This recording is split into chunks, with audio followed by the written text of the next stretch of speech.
Kemudian tentang formula rasa ya, antara sedih, antara di program pertama diam saja salah, banyak ngomong salah, gitu, marah-marah salah.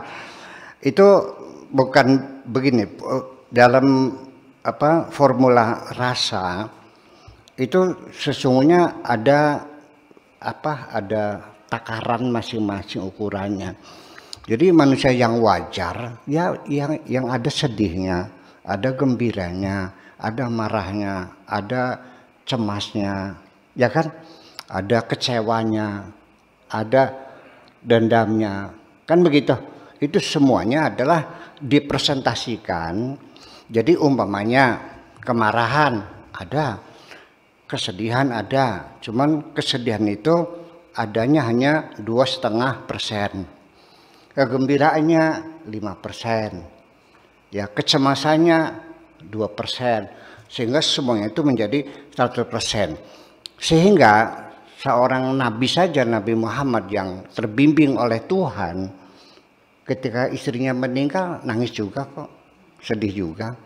Tapi wajar ketika persentasenya seperti itu, yaitu 2%, ya nangisnya hanya 1 hari, setelah itu sudah selesai. Jadi kalau ada orang yang suaminya mati nggak nangis, ya saya curiga nih ada apa ya. Yang penting tidak berlebihan gitu. Nah kalau suami meninggal ya mungkin saya umumnya ya sebulan lah dia masih berkabung itu. Setelah itu ya udah selesai kan. Nah kalau yang berbahaya itu ketika berkepanjangan, berarti rasa sedihnya itu mengembang. Nah ini nanti yang ingin saya bicarakan juga tentang lupa. Juga lupa ada itu. Kalau lupa itu 20% loh. Lupa itu 20% dalam memori kita nih. Dikasih lupa oleh Tuhan tuh. Ya cukup banyak. Nah itu makanya nikmat. Jadi saya ingin memberikan gambaran bahwa lupa itu juga sebagai suatu nikmat. Ya, karena ini diri kita. Ini diri kita. Ini logika kita. Ini perasaan kita dan ini memori kita. Ini semuanya adalah mempunyai peran yang berbeda-beda. Ketika suami mati sedih. Anak tabrak mobil sedih. Suami selingkuh disimpan dalam memori. Betul nggak? Sampai dulu waktu digebukin sama bapaknya juga masih disimpan. Ini lama-lama memori kan membengkak. Akhirnya kan mempengaruhi kepada emosi kita. Nah ketika emosi kita terganggu, ini langsung menyentuh diri kita. Ini otak kita menjadi off. Itu jadi persoalannya kan. Nah sehingga akhirnya ya kita mudah marah sebagainya. Bahkan sampai kita naruh uang aja lupa di mana tuh dompet tuh, nggak inget gitu. Masak juga sudah ngasih garam dikasih garam lagi lupa. Itu sehingga kita tidak terarah semuanya karena memori kita terganggu. Nah ketika memori kita terganggu semacam itu ya sebaiknya segera hubungi psikiater aja lah. Dibantu oleh psikiater bagaimana supaya menguras semua memori yang sudah padat itu. Ini. Nah, tetapi mesti kita sadari bahwa memori yang sudah padat ini itu ada tangan Tuhan yang bermain. Menguras sendiri. Itu kadarnya 20%. Ya. Jadi artinya bahwa untung kita dikasih lupa 20%. Kalau enggak, kita mungkin gila semua nih. Kita jadi gila semua. Jadi begini. Jadi kita jangan lupa dengan kebaikan-kebaikan Tuhan ya.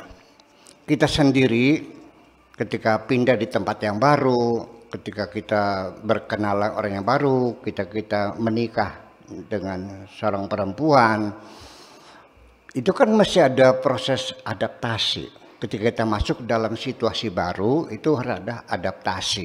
Dan terjadi juga interaksi dalam diri kita, bukan dengan manusia tapi dengan alam semesta dan benda-benda yang ada di sekitar kita. Itu tubuh kita berinteraksi bagaimanapun.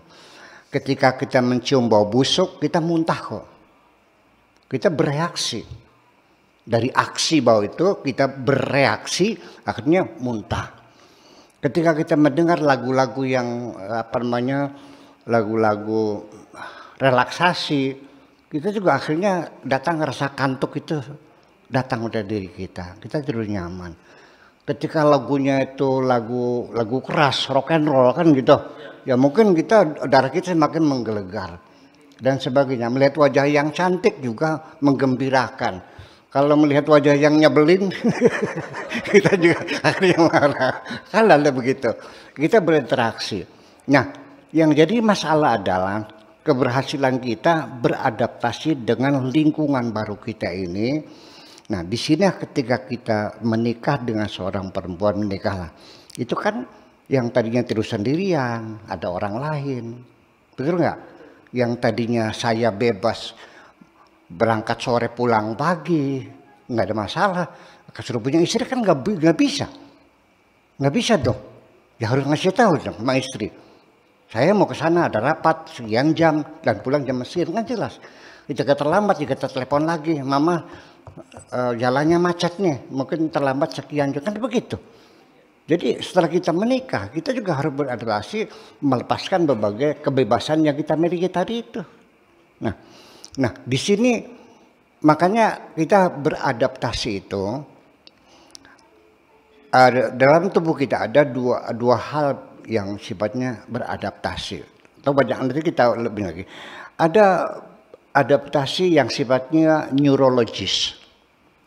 Ada adaptasi fisiologis, ada adaptasi yang sifatnya sosiologis. Kalau adaptasi neurologis itu murni pemberian Tuhan.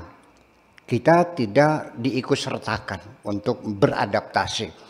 Seperti hidung kita, masuk ke WC yang bau pesing. Kita nggak usah marah, duduk aja, terusin aja lah, buang hajatnya. 5 menit juga hilang baunya.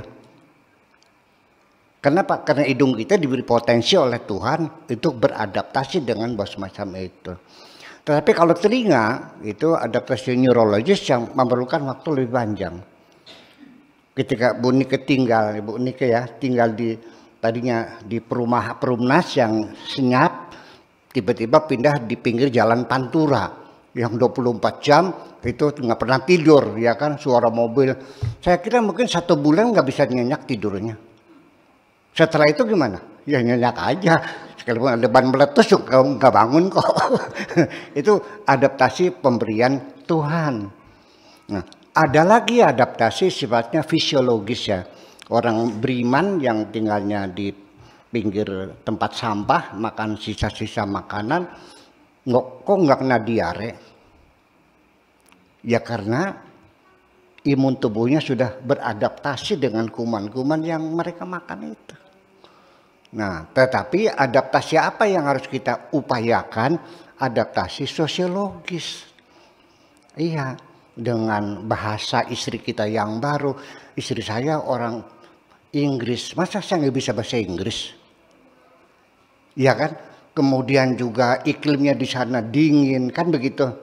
Tradisinya berbeda, bahasanya berbeda.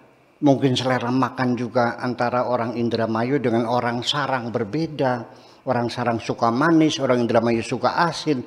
Ini kan bisa jadi bertengkar sehari-hari. Nah, makanya kita beradaptasi. Kalau mentok tidak bisa beradaptasi, ya sudah win-win solution saja. Masaknya jangan manis, jangan asin, kan gitu. Sudah bisa makan bersama. Tapi di mejanya ada tambahan mangkok garam dan mangkok gula. Yang senang manis tambah sendiri gulanya, yang senang asin tambah garam sendiri, bisa makan bersama, kan gitu. Yang paling sulit itu adaptasi sifatnya keyakinan, akidah agama. Itu paling sulit. Ya, artinya solusinya ya salah satunya murtad, pindah agama. Kalau kami beda agama, kan begitu. Selera bisa kita perjuangkan. Yang penting ada goodwill dalam diri kita. Jadi itu adaptasi juga dengan anugerah murni Tuhan, ada juga sebagian yang diserahkan kepada kita untuk mengupayakannya. Lupa juga sama. Kalau kita ke psikiater sengaja dikuras oleh psikiater, dihilangkan dengan metode yang sudah baku bagi seorang psikiater supaya kita emosi kita terkendali kembali dan kita jangan selalu mengingat yang lalu. Tetapi ada juga membersihkan memori kita ini melalui proses lupa yang diberi oleh Tuhan. Itu persoalannya. Makanya jadi saya sering kali untuk menganjurkan kepada beberapa orang yang sedang mengalami disorder ya, kejiwaan ya, supaya banyak bekerja keras, mengalihkan semua perhatian, mengurus semua tenaga sehingga malam hari lelah dan tidur lelap, besoknya segar lagi. Satu-satunya adalah mengalihkan perhatian, mencari kesibukan-kesibukan. Jadi nanti mana yang lebih baik? Ya, apakah lupa, apakah pembersihan memori oleh seorang psikiater? Saya kira kedua-duanya efektif, ya kan? Tetapi ini pemberian Tuhan, lupa ini yang satu karena upaya seorang psikiater bagaimana menguras memori kita. Akan tetapi kalau yang dikuras melalui proses pengobatan psikiater itu hilangnya betul-betul hilang. Tetapi kalau karena lupa melihat Tuhan itu sering muncul kembali dalam pikiran kita. Umpamanya ada seorang yang tadinya biasa berjudi lalu bertobat sudah 10 tahun. Sudah bertobat ya. Sudah sholat lagi, puasa lagi, sudah jamiahan lagi, sudah baik. Setelah 10 tahun, ini kartu-kartu jurinya nongol lagi di kepalanya nih, ngajak main judi lagi. Itu yang jadi persoalan. Ya, maka waspadailah. Maka ketika kita sudah bertobat, sebaiknya bukan sekedar kita sudah melupakan, tapi kita harus melakukan perubahan dalam segala kehidupan kita, pergaulan kita, tempat kita dan sebagainya. Saya kira mungkin seperti itu. Makasih. Terima kasih.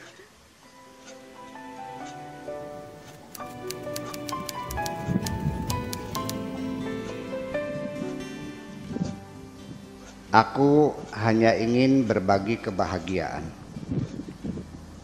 dan tidak menggurui siapapun. Terlalu sulit bagiku untuk menyalahkan siapapun. Akan tetapi apabila ada orang yang ingin mengisi raporku, tentu aku sangat gembira sekali. Dan kujamin aku tidak akan sakit hati sedikit pun.